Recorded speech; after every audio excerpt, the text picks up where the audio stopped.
Hello everyone. Today I will be speaking on the murder of Victoria Climbié. Victoria Climbié was an 8-year-old little girl who was killed by her great aunt Marie Kouao and her aunt's boyfriend.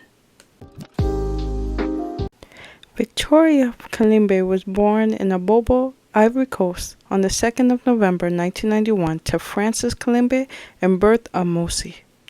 She was the fifth of 7 children. Marie Kouao lived in France with her 3 sons, collecting welfare benefits.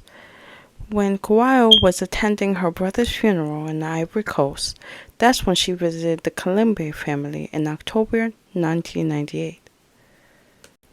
She had informed the family that she wanted to take a child back to France with her and arrange for their education. Victoria was apparently happy to be chosen, and although Victoria's parents had only met Kouao a few times, they were happy with the arrangements, which is already a red flag because you barely know this lady, but you let her take her child to another country, promising better education. Oh. But anyways, while Victoria was with Marie fraudulently maintained that Victoria was her daughter. Victoria traveled on a French passport in the name of Anna Kouao and was known as Anna her whole time in the UK.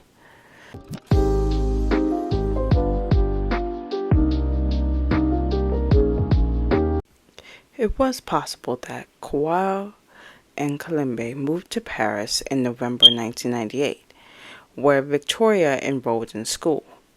While she was there, Kouao began to receive warnings about Victoria's absence, and in February 1999, the school issued a child at risk notification because why the hell is this child so damn absent all the time? Anyway, the school observed how often Victoria would fall asleep in class, and the head teacher remembers Kouao mentioning Victoria had a skin condition. On Victoria's last visit, on the 25th of March in 1999, she was witnessed to have a shaven head and a wig.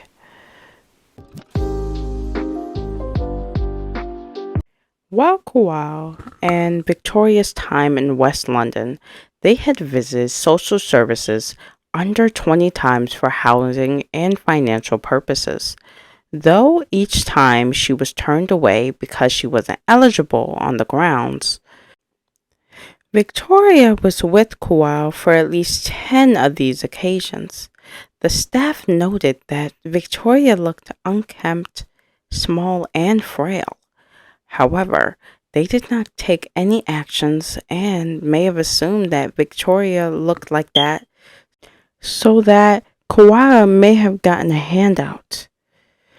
By the middle of June 1999, Victoria was spending majority of her time at the Brent residence of Priscilla Cameron, an unregistered babysitter.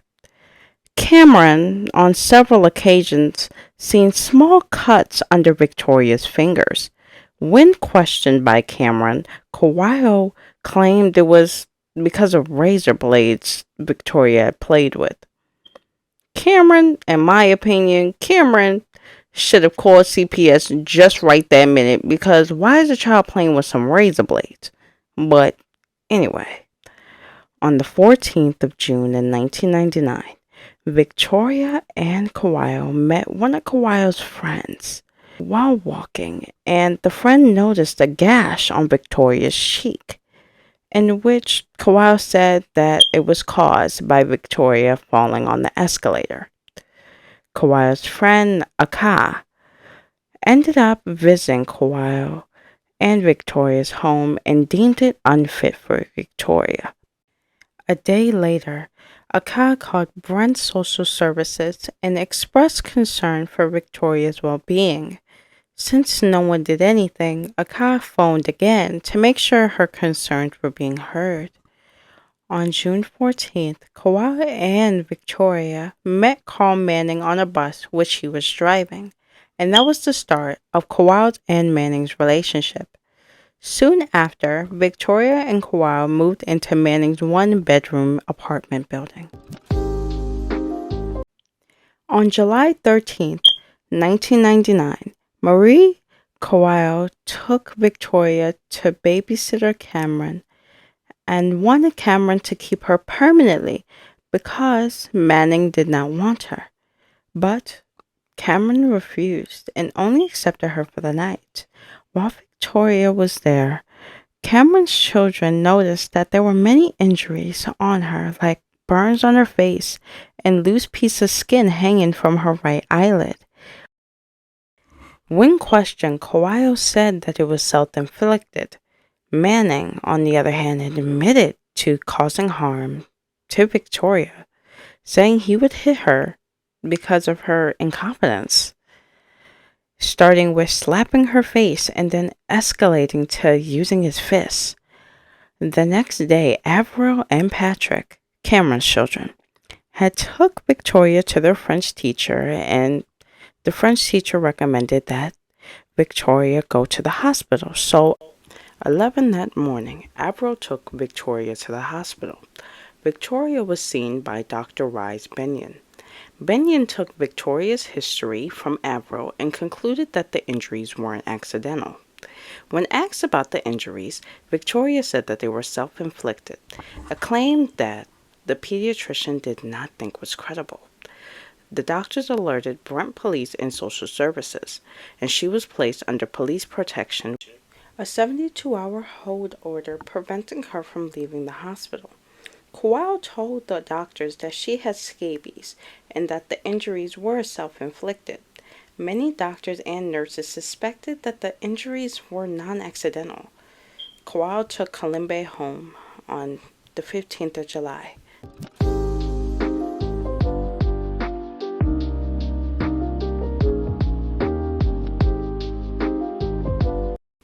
A week later, Victoria was admitted again to a hospital with severe scalding to her head and other injuries. Doctors would start to notice how Kowal would yell at Victoria, Climbié jumping out of bed and standing to attention, even wetting herself. According to Maureen Ant Meads, another doctor at the hospital, when Rosa Teeters had written on that note, she had noted that Victoria was exhibiting signs of neglect, emotional abuse, and physical abuse. Rosa Sitter made the distinction that she didn't mean that she wanted Victoria to go home, but instead Victoria was merely fit to leave.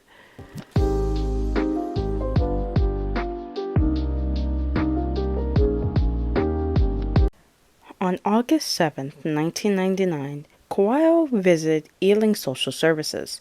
They said it was a housing issue and that the case was closed. On the 13th of August, Rosa Sitter wrote to Petra Kitchman of Brent Council, asking her to follow up on the Victoria Climbié case. Kitchman said that it was an inquiry and that she contacted Orthowary, but Orthowary denied this.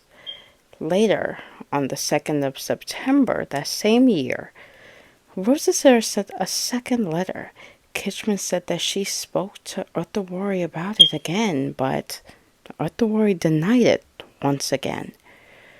Orthowary made a visit to Victoria's home on the 16th of August, and another one when Manning started to force Victoria to sleep in the bathtub. From then on, Kowal kept Victoria away from hospitals, turning instead to churches. Kowal would tell the pastors that she was the mother of Victoria and have an exorcism done on Victoria also because her scars were caused by a demonic possession. At another church, during an inquiry, Victoria told the pastor that Satan told her to burn herself. The pastor didn't believe her, but still believed a person could be possessed. From October 1999 to January 2000, Manning would force Victoria to sleep in a trash bag in the bathtub in her own feces. During a later police interview, Manning said this was because of her frequent bedwetting between December 1999 and January 2000. Arthur Worry made 3 visits to the flat, but she received no answer. She speculated to her supervisor, Carol Baptiste, that they had returned to France. Despite no evidence, her supervisor wrote on Victoria's file that they had left the area. On the 18th February of 2000, they had wrote to Quayle, saying that if they did not receive any contact from them, that they would close the case.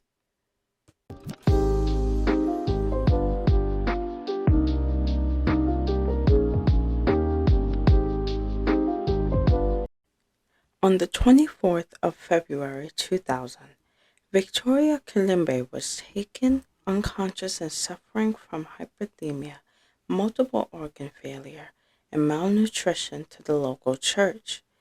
With advice of the pastor, a minicab was called to send Victoria to the hospital.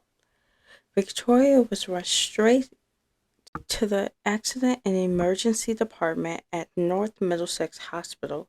She was then transferred to the ICU at St. Mary's Hospital. Climbié died on the 25th of February 2000 at 3:15 p.m. The pathologist examining her body noted 128 separate injuries and scars on her body. Victoria had been bound, burned, scalded, starved, and beaten. Quayle was arrested on the day that Victoria died and Manning the following day. On the 20th of November of 2000, at the Old Bailey, the trial into her death opened, where Quayle and Manning were charged with child cruelty and murder. Quayle denied all charges, and Manning pleaded guilty to the charges of cruelty and manslaughter. The judge described the people in Victoria's case as blindingly incompetent.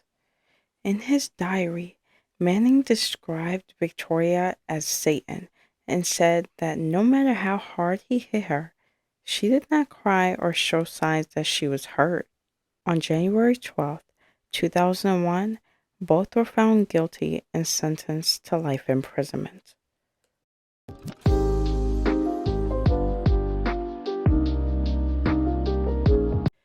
When both phases of the inquiry were completed, Lord Laming began writing the final report. The Laming Report, published on the 28th of January 2003, found that the agencies involved in Victoria's care had failed to protect her, and that on at least 12 occasions, workers involved in her case could have prevented her death, particularly condemning the senior managers involved. On the day of the launch of the report, Climbié's mother sang her daughter's favorite song as a tribute. The 400-page report made 108 recommendations in child protection reform.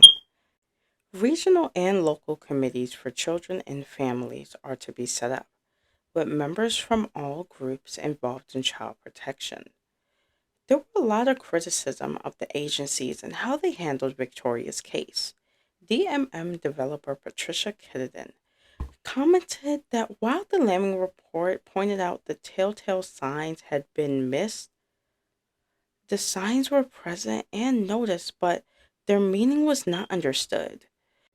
Misinterpreted attachment behavior signs can cause professionals to be more easily and unwittingly recruited into a disturbed parent's story of the child. In recent years, Manning is still in prison on life imprisonment, but Quayle, she was eligible for parole in 2010, but she was denied it, and then she applied for it again, and then she was denied it again. But now she was released in 2018, and who knows what she's doing now.